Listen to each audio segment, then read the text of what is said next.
Chapter 10 of When the King Came. This recording is in the public domain. When the King Came. Stories from the Four Gospels by George Hodges. Chapter 10. Heaven and the River.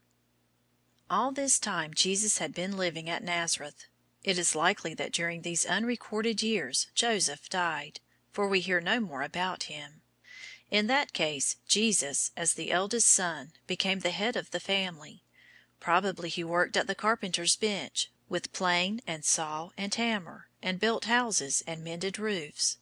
And the neighbors sent for him to make their doors and tables and yokes for their oxen. The family grew up about him, from boys and girls to men and women. At least two of the brothers, James and Jude, married.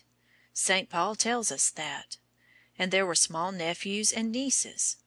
When our Lord took little children in his arms, he knew how to hold them. There was always a baby in the carpenter's house.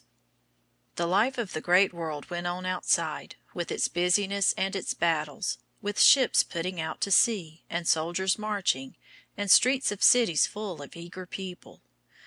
From the hills of Nazareth one looked down on the great roads which ran across the plain, from Egypt, travelled by merchants, from Jerusalem, with pilgrims coming and going, from Damascus, with caravans. To the north of the village lay the highway from the sea, along which Roman legions made their way, with sound of trumpets, the sun glittering on the points of their spears, and all the Nazareth boys perched on high rocks and in the trees to see them. Nazareth was a station on these lines of travel, like a town where railroads meet, and was kept acquainted with the world's news and knew the world's ways.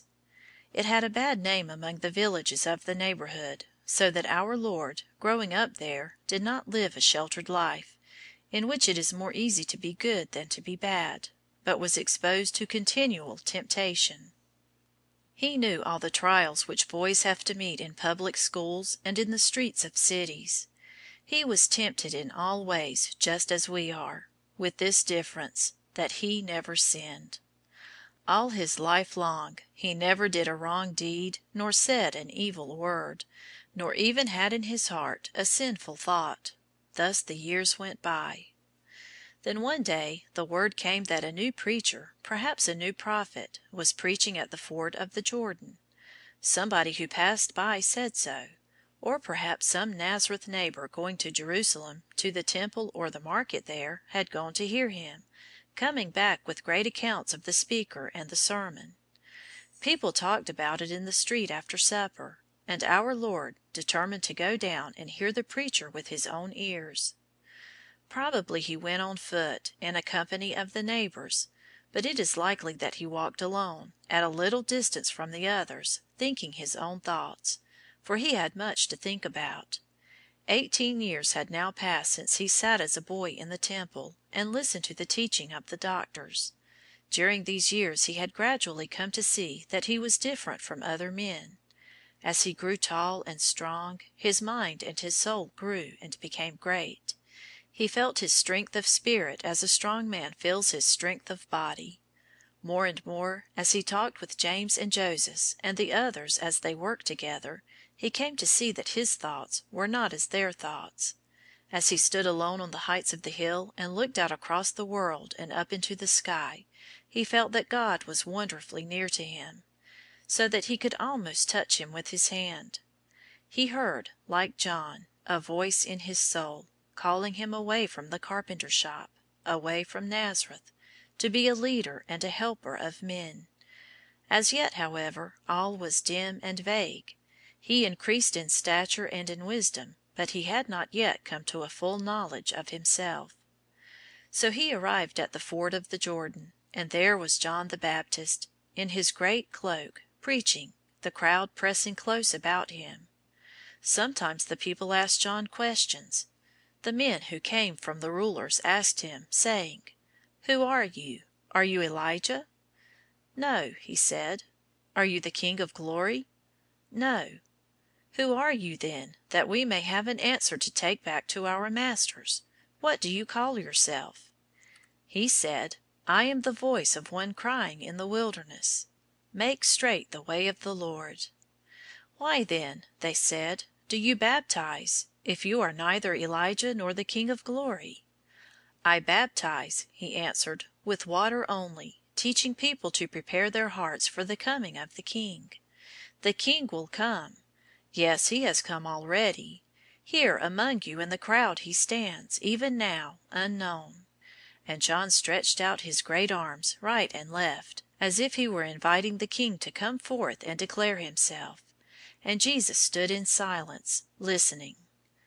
The soldiers were much impressed when John spoke of the life which a true man ought to live, and they said, "What shall we do?" And the publicans said, "What shall we do?" And he told them to be just and honest and contented, and to do good to others. Sometimes John the Baptist spoke very sternly, seeing the wickedness of the world, and crying out against it. He especially reproved those who seemed to be better than they really were, telling them that God would judge every man according to his works, and that already it was as when a woodsman marks with his axe where he will strike the tree. And he looked straight at a company of gentlemen on the edge of the crowd, so that everybody knew whom he meant. And the gentlemen turned away in confusion and anger, saying one to another that the speaker was but a crazy man. Meanwhile, between the answers and the speeches, people were coming up in little groups to be baptized, wading out and plunging with a great splash into the river, or standing while John poured water on their heads. And among them Jesus came that he might be baptized. It is not likely that John the Baptist knew him, having spent so many years in the woods, but the moment he saw him he perceived that he was some great person. There was a light in his eyes which made him unlike anybody else. Indeed, when John looked again, he was almost sure that here at last was the King of glory. And he said, "I must not baptize you. It is for you to baptize me."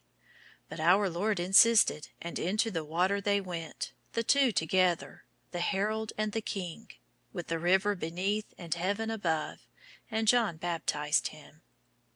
This ceremony did not mean what baptism means now. Baptism as we have it is the service by which persons are admitted to membership in the Christian society, the Church. Our Lord's baptism was like what we call ordination. It was the act by which he entered into the ministry. There he stood then, between heaven and the river, and a wonderful thing happened.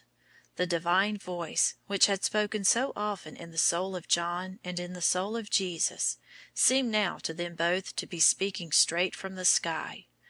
They, too, felt that they were surrounded by a blaze of glory, the heaven being open and shining down upon them.